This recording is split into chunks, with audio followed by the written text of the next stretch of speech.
एक पिशाच के दो चुड़ैल बीबियां। राजू काम से वापस घर की तरफ जा रहा होता है। तभी उसे एक खूबसूरत लड़की रास्ते में रोती हुई दिखाई देती है। राजू उस लड़की से पूछता है कि वो इतने रात गए यहाँ क्या कर रही है। लड़की राजू के किसी भी सवाल का जवाब नहीं दे रही थी। अचानक ही वो लड़की एक चुड़ैल बन जाती है और राजू को अपने वश में ले लेती है। अब तू भी फंस गया है मेरे जाल में। अब मैं तुझे भी शादी करके मार डालूंगी।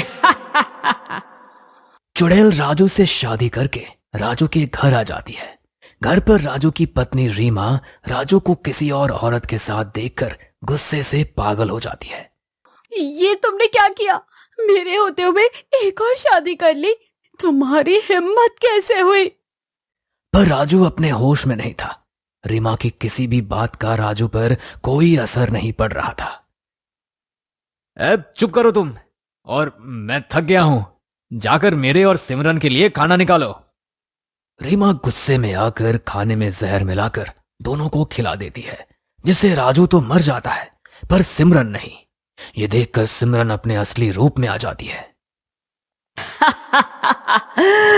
तुमने तो अपने पति को ही मार दिया। इसे तो मैं मारने वाली थी।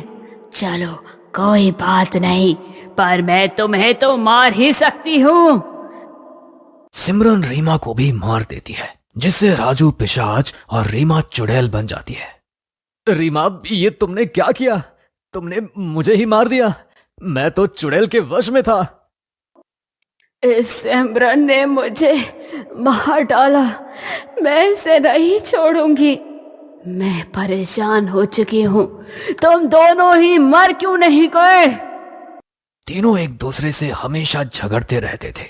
जब ये तीनों झगड़ कर थक जाते तो गांव में घूम घूम कर लोगों का शिकार किया करते थे, जिससे गांव के लोग बाहर जाने से भी डरने लगे थे। एक दिन राहुल सरपंच से जाकर पिशाच और दोनों चुड़ैलों को गांव से बाहर निकालने के लिए मदद मांगने जाता है। मैं भी चाहता हूं कि ये तीनों हमारे गांव को छोड़ दे, पर मैं कर भी क्या सकता हूं। मैंने सुना है शीतलपुर गांव में एक बड़े ज्ञानी बाबा रहते हैं। हम उन्हें बुला लाते हैं। क्या पता हमें इन तीनों से छुटकारा मिल जाए। राहुल और सरपंच बाबा को बुला लाते हैं और उन्हें सारा किस्सा बताते हैं। मैं खुद जाकर आज उन्हें यहां से भगाऊंगा।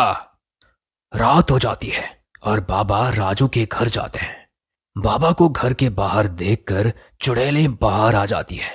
तभी घर के पीछे छुपे राहुल और सरपंच चुड़ैलों पर जादुई जाल फेंककर उन्हें पकड़ लेते हैं।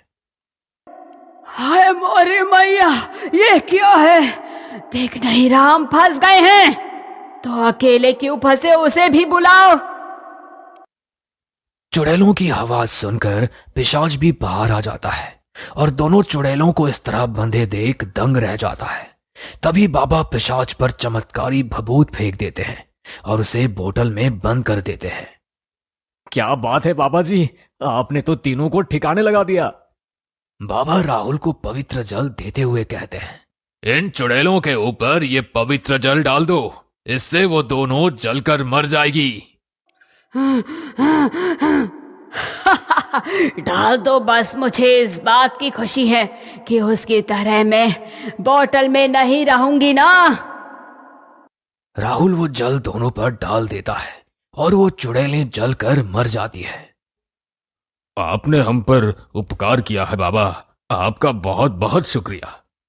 बाबा उस पिशाच को अपने साथ ले जाते हैं और पिशाच चिल्लाता ही रह जाता है, नहीं, इस कहानी में तो मेरी कोई गलती नहीं थी। हम लड़के हैं ना, हमारे साथ ऐसा ही होता है।